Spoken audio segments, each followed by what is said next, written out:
Hey, this is Scott Trophy Bonsai. Today I'm taking a look at the recently announced Nikon Z30. Obviously I don't have the camera. Seems to have decent strap lugs. I like those style of strap lugs that are just like loops. So on the Z5 you got these dangly little things. They tend to put them on more expensive cameras, but I don't like them, especially for video. So you have a front dial, which is nice, FN buttons. They have the very angle screen, which is nice, fully articulates, faces forward to the user. That's good for solo filming and all that. Nikon cameras, the current ones, they have the photography, videography toggle switch. Yeah, so you've got the U1 to U3 custom modes. You set all your settings, you save them to those, and I would assume it works for photo and video separately. The Z5, you have the U1 through U3, also the video photo toggle on the back. Overall, I like the design of the body. It looks nice. It has the dual microphone on the top with, apparently they're going to have some type of wind muff you can put on it to help that out. Looking at current options on the market,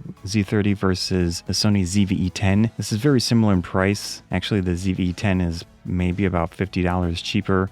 With the lens isn't as good as the Nikon one, in my opinion. And in video situations, not going to be a huge deal. With the ZV-E10, some of the 4K video specs aren't quite as good as the Z30, especially when you go to 30 frames a second. You're going to get a crop, I believe, with the ZV-E10. Obviously, there are a bunch of YouTube videos you can watch that had the camera. They tried out a pre-production sample. Looking at the tech specs of the Z30, has the same sensor as the other two APS-C cameras. Does not have shake reduction in it. I really wish they would have got that in there. If they're going to call it a vlogging camera, please put sensor-based shake reduction in the camera, or figure something out with the digital stabilization that makes it a lot better. I was watching the DP review video and got almost motion sick at one point or another when they were trying to do the vlogging with the 16 to 50. Obviously, the stabilizer is going to cost you a lot more.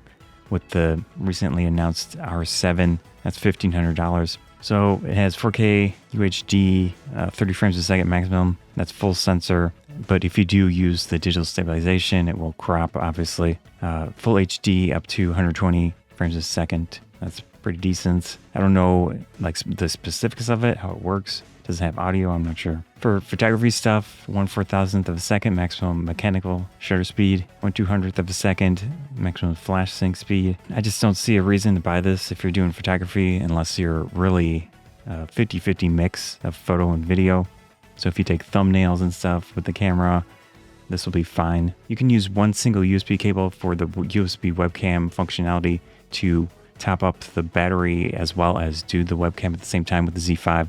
I would assume this camera is very similar. That's a nice feature. It doesn't look amazing quality-wise, but hopefully this one would look better than the Z5. Here's one potential issue with the specifications and video. I'm not seeing H.265, which in my opinion is a very useful codec for efficiency. Would be very nice if they did have H.265 encoding capabilities. I'm not seeing it here, sadly. So your 4K 30 frames a second video will most likely be pretty thick, pretty hefty. However, from what I can tell, they don't have the recording limit. Definitely a necessary feature these days. If you want a video focused camera, you'll just basically be limited by the battery. Or if you use some type of external power, you get a nice long single recording time. Hopefully it's clean HDMI.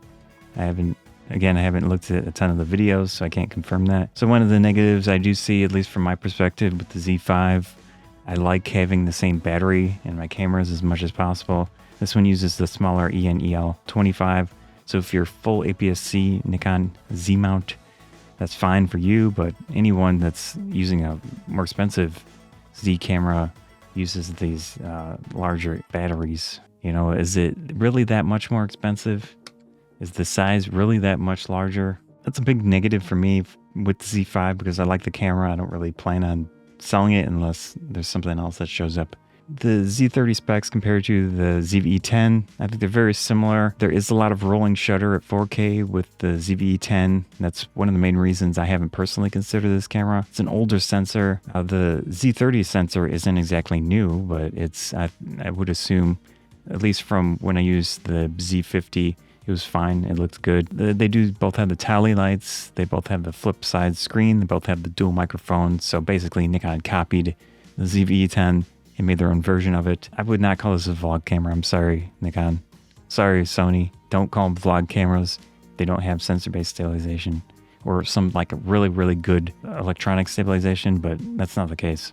And I think in general, the body layout, the body functionality is better on the Z30. So extra $50 if you don't care about lenses, you don't care about anything else. With Canon, you've got the R10. It's more expensive. It has a viewfinder. I think the video specs are slightly better in some situations. It does 10-bit, I believe. Same issue with Canon. They don't have a ton of great lens options with their RF mount for APS-C. From Nikon's standpoint, is their kit lens is 16-50.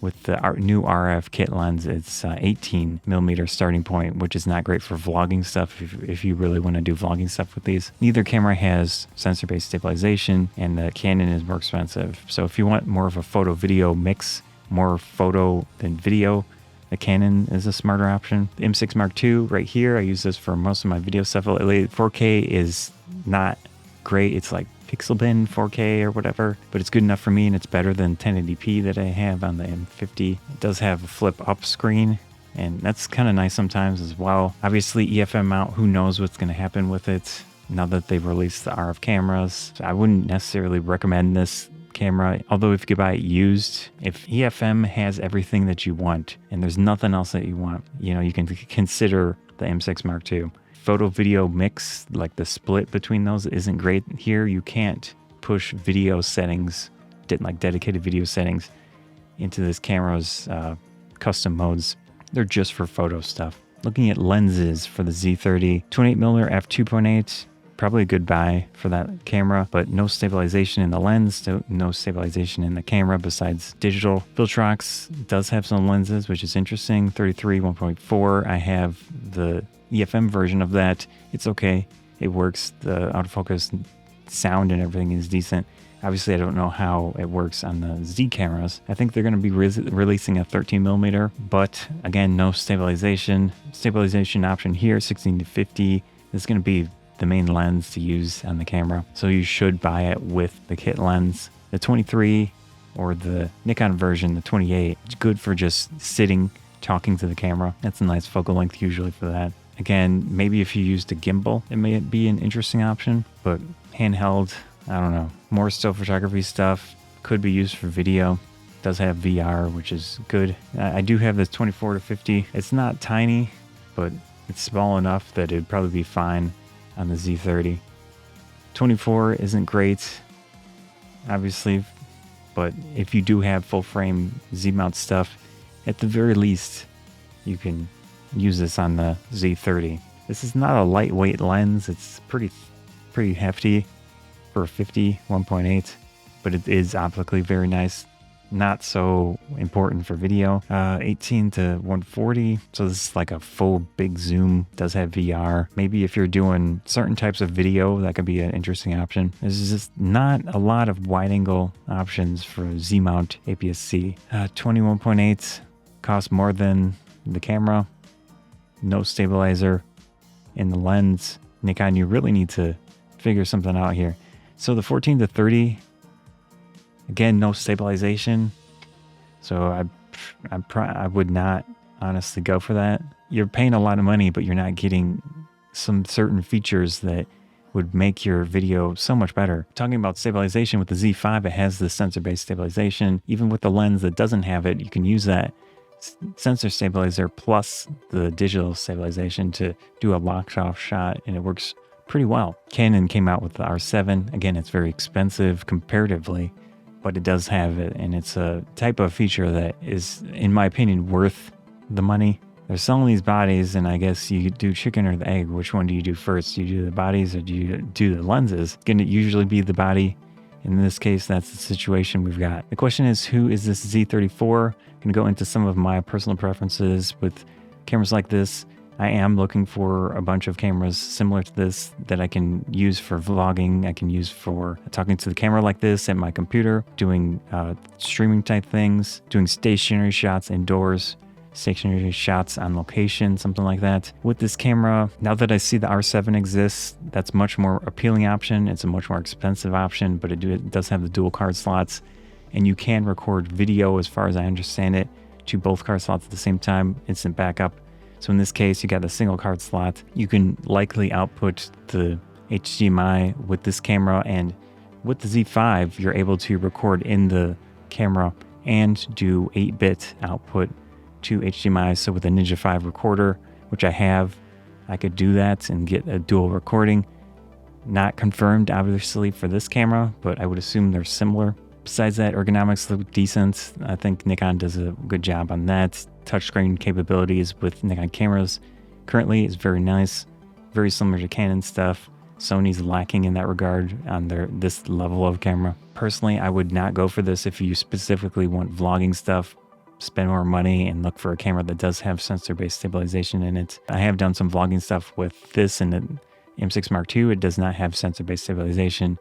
Has the 11 to 22 millimeter with shake reduction in it, and it's okay. It works. You do get motion and such that's not great for watchability. Anything indoors, stationary, decent option, especially if you use like some type of thing to keep it charged. You can either do it through USB-C with the right power adapter. Any type of situation like this, if you're going to do streaming, I think it's going to be an interesting option. It's not a cheap camera for streaming because there are a lot of cheaper options, older options that work fine. I guess you could use one of the Viltrox lenses, like the 23, nice f1.4.